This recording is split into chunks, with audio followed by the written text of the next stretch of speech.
there is a very well-respected consultant, longtime Radio Shack executive in Fort Worth. His name is Bernie Appel. He now has a consulting business, and he talks to people about how they can make their businesses better.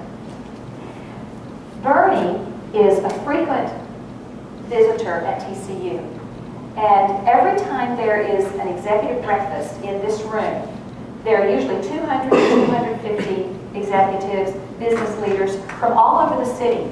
For the breakfast, in this long hallway out where the food always is, where they were setting up the breakfast, that's where everybody had to network, this long, narrow hallway.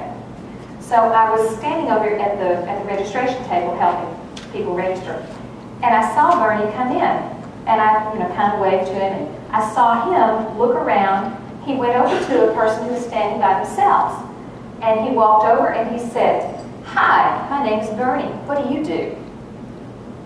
And he just waited, and the other person said, "Well, I'm a banker." "Really? Where do you bank?"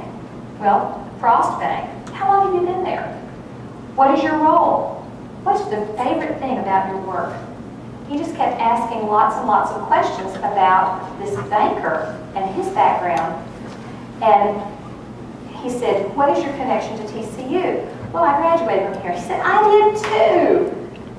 Bernie was asking questions until the person said something that Bernie could relate to.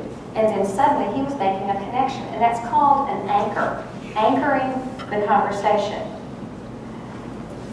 I saw him talk to this banker for just about 2 or 3 minutes.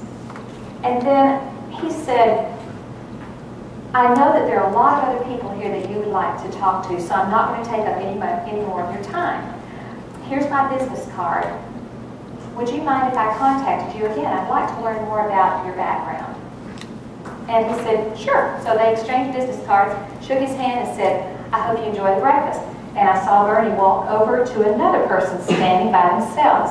And he walked over and said, "Hi, my name is Bernie. What do you do?" And he just did this over and over and over again for 30 minutes. So he got a chance to talk to at least 10 people that he had not met before.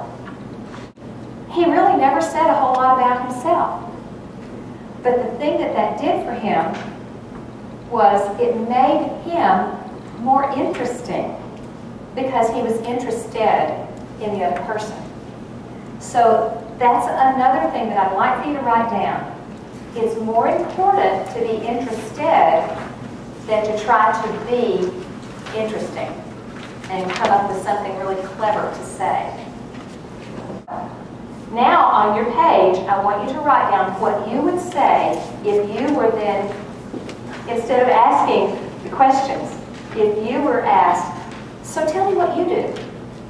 So here's the script. You try to be the first person to ask the question.